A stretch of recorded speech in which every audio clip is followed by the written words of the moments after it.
Voter করা হয়েছে যারা কাউন্সিলর মনোনয়ন করবে।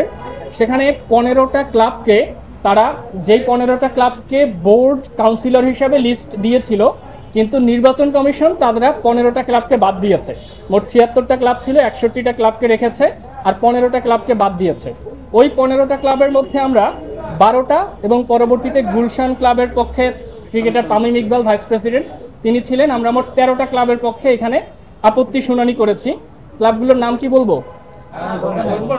আচ্ছা, Axiom cricketers, Dhaka cricket academy, Mohammadpur cricket club, Purbachal sporting club, Gulshan cricket club, old Dhaka cricketers, Vikings cricket academy, Nakhalpara cricketers, Mohakhali cricket academy, Dhanmondi cricket club, Sapphire sporting club, Alpha sporting club, Pacific cricket club.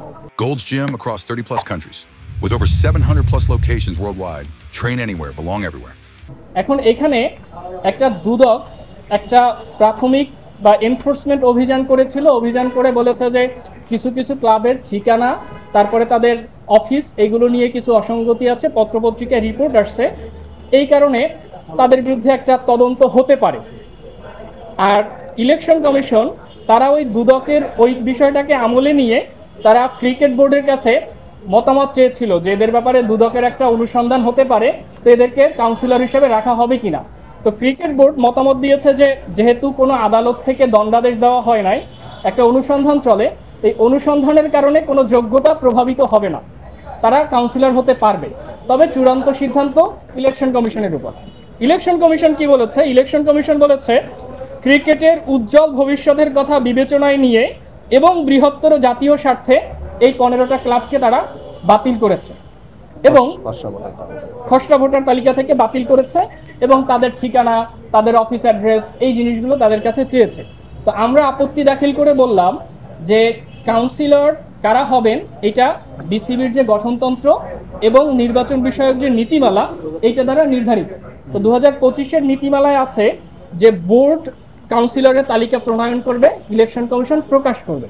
তো board যাদেরকে councillor তালিকা হিসাবে দিয়েছে তাদের বাদ দেওয়ার ক্ষমতা election কমিশনের নাই।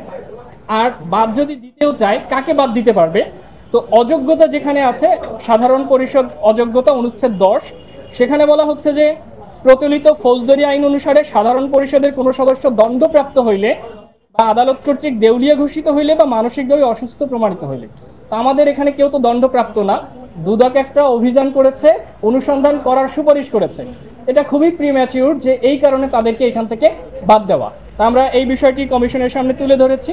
এবং যে যোগ্যতা, আমাদের যে গঠনতন্ত্র ক্যাটেগরি 2, এখানে 9-এর 2-এর চ, এখানে বলা হচ্ছে যে লাস্ট মৌসুমে যারা ক্রিকেট খেলেছে তারা সবাই সাধারণ পরিষদের সদস্য এবং কাউন্সিলর হতে পারবে। তো আমরা যে 13টি ক্লাবের পক্ষে এসেছি, এই ক্লাবগুলো ডিভিশনের যে খেলাগুলো গত 24-25 মৌসুমে খেলেছে এবং আমরা সেই পয়েন্ট টেবিলগুলোও কিন্তু ইলেকশন কমিশনের সামনে তুলে ধরেছি যে তারা খেলেছে। বোর্ড প্রত্যেক বছর আপনারা জানেন যারা খেলে ক্লাবগুলো তাদেরকে বোর্ড থেকে টাকা দেওয়া হয়, আমাদেরকেও টাকা দেওয়া হয়েছে এবং আমাদের যে অ্যাড্রেস, ওই অ্যাড্রেসে আমাদেরকে কাউন্সিলর ফর্ম দেওয়া হয়েছে। তো যদি আমাদেরকে কাউন্সিলর ফর্ম দেওয়া হয় তারপরে আমাদেরকে কিভাবে বাদ দিবে? তো এবং ইলেকশন কমিশনের এই বাদ দেওয়ার কোনো পাওয়ারও নাই। আর বাদ দিতে চাইলে যে গ্রাউন্ড, সেই গ্রাউন্ড অনুযায়ীও আমরা ডিসকোয়ালিফাই হই না। এই বিষয়গুলো আমরা ইলেকশন কমিশনে তুলে ধরেছি। এখন আশা করি যে আমরা ইলেকশন কমিশন চূড়ান্ত যে ভোটার তালিকা প্রকাশ করবে সেখানে এই ক্লাবগুলোকে অন্তর্ভুক্ত করা হবে। যদি করা না হয় তাহলে আমরা উচ্চ ব্যাপারে প্রতিকার প্রার্থনা করব।